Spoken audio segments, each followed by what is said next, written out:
संभाजीनगर आणि नाशिकला पावसाचा चांगलाच तडाखा बसलाय। संभाजीनगरमध्ये जायकवाडी धरणातून पाण्याचा विसर्ग होतोय। पैठण शहरात देखील पाणी शिरलेलं आहे। जायकवाडीमधून 2,30,000 क्युसेकने पाण्याचा विसर्ग केला जातोय आणि गोदावरी नदीला त्यामुळे मोठा पूर आलेला आहे। नाशिकच्या गोदावरी नदीच्या पाणी पातळीमध्ये सातत्याने वाढ होतेय। दुतोंड्या मारुती पाण्यात पूर्णतः बुडालाय। गंगापूर धरणातून 10,000हून अधिक क्युसेकने पाण्याचा विसर्ग सुरू करण्यात आलेला आहे। गोदावरी नदीचं पाणी शहरात घुसण्यासही आता सुरुवात झालेली आहे।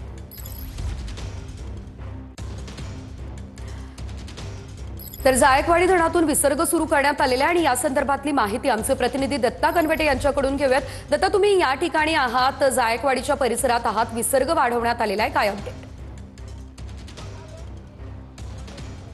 नक्कीच शेजल, आपण बघू शकता की जायकवाडी धरणातून विसर्ग मोठ्या प्रमाणात वाढवण्यात आलेला आहे। अगदी काही वेळापूर्वी ज्या बाजारपेठेमध्ये किंचितही पाणी नव्हतं त्या बाजारपेठेमध्ये आता मोठ्या प्रमाणात पाणी भरलेलं आहे। दुकानांमध्ये सुद्धा या ठिकाणी पाणी सध्या भरायला सुरुवात झालेली असल्याचं आपल्याला पाहायला मिळतंय। ही समोर मोठी बाजारपेठ आहे, पैठणमधली गागाभट्ट चौकातली बाजारपेठ आहे। या ठिकाणी बाजारपेठेसाठी येण्यासाठी जाणाऱ्यांची सुद्धा मोठी रेलचेल असते, मात्र आता हे पाणी भरल्यामुळे ही संपूर्णपणे बाजारपेठ बंद करण्यात आलेली आहे। आणि सर्वात महत्त्वाची बाब म्हणजे या लावलेल्या शटरमधून या दुकानांमध्ये सुद्धा सध्या पाणी भरत असल्याचं चित्र जे आहे ते आपल्याला पाहायला मिळत आहे। इकडल्या सुद्धा बाजूला बघू शकता की आता बाजारपेठेमध्ये गुडघ्या इतकं पाणी जे आहे ते मोठ्या प्रमाणात साचायला सुरुवात झालेली आहे। आणि हे समोरचं सगळं चित्र जर बघितलं आपण तर हा पैठण शहरातला प्रमुख रस्ता आहे। समोर गागाभट्ट चौक आहे, त्यापुढे एकनाथ महाराजांचा पालखी ओटा सुद्धा आहे, त्यामुळे इकडे सुद्धा नागरिकांची रेलचेल असते। या सगळ्याच भागामध्ये मोठ्या प्रमाणात पाणी साचलेलं आहे। जायकवाडी धरणामधून सध्या 2,26,000 क्युसेक्सनं पाण्याचा विसर्ग करण्यात येतोय आणि इतक्या विसर्गानंतर या ठिकाणी इतकं मोठ्या प्रमाणात पाणी साचलेलं आहे। आणखी सुद्धा विसर्ग वाढवण्याची शक्यता जी आहे त्या अधिकाऱ्यांनी व्यक्त केलेली आहे आणि तो जर का विसर्ग मोठ्या प्रमाणात वाढवला तर कदाचित संपूर्ण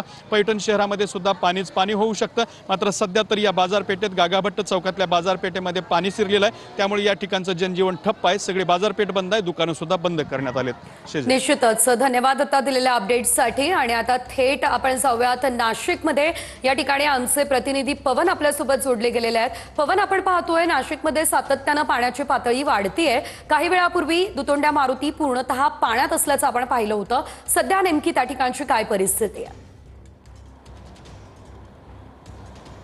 नक्कीच गंगापूर धरणातून गोदावरी नदी पात्रात जो पाण्याचा विसर्ग करण्यात आलेला आहे तो विसर्ग आता वाढवण्यात आलेला आहे।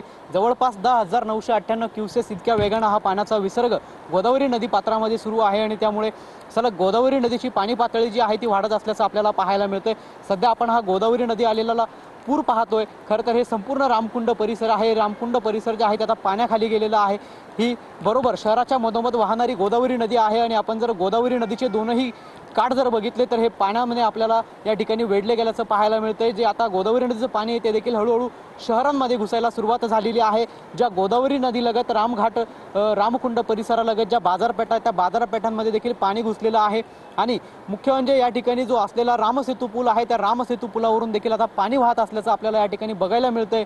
खरं तर गंगापूर धरणाच्या पाणलोट क्षेत्रात मुसळधार पाऊस सुरू आहे आणि त्यामुळे सातत्यानं धरणाच्या पाणी पातळीमध्ये देखील वाढ होत आहे आणि प्रशासनाच्या माध्यमातून देखील धरणातून जो नदीपात्रामध्ये पाण्याचा करण्यात येणारा विसर्ग जो आहे तो टप्प्याटप्प्याने वाढत जातोय। तुर्तास तरी नाशिकमध्ये पावसानं विश्रांती घेतलेली असली तरी धरणाच्या पाणलोट क्षेत्रात असेल किंवा त्र्यंबकेश्वरमध्ये असेल मोठ्या प्रमाणात पाऊस जो आहे तो सुरू आहे आणि ते संपूर्ण पाणी धरणामध्ये येत आहे आणि धरणातनं हा पाण्याचा विसर्ग जो आहे तो नदीपात्रामध्ये केला जात आहे। परिणामी आपल्याला गोदावरी नदीला पूर आल्याचं पाहायला मिळतंय। आपण हे गोदावरी नदीचं रौद्ररूप पाहत आहोत। या ठिकाणी ही गोदावरी नदी जी आहे ती आपल्याला मोठ्या क्षमतेनं आपल्याला या ठिकाणी वाहताना पाहायला मिळतं। हे रामकुंड परिसरातील चित्र आहे। जी काही आपल्याला डोळ्यांना या ठिकाणी मंदिरं दिसत आहेत ती संपूर्ण मंदिरं असतील, त्याचबरोबर जे पूजाविधी चालतात ती चक्र असेल ते संपूर्ण आता या पुराच्या पाण्याखाली गेल्याचं एकंदरीतच पाहायला मिळतंय।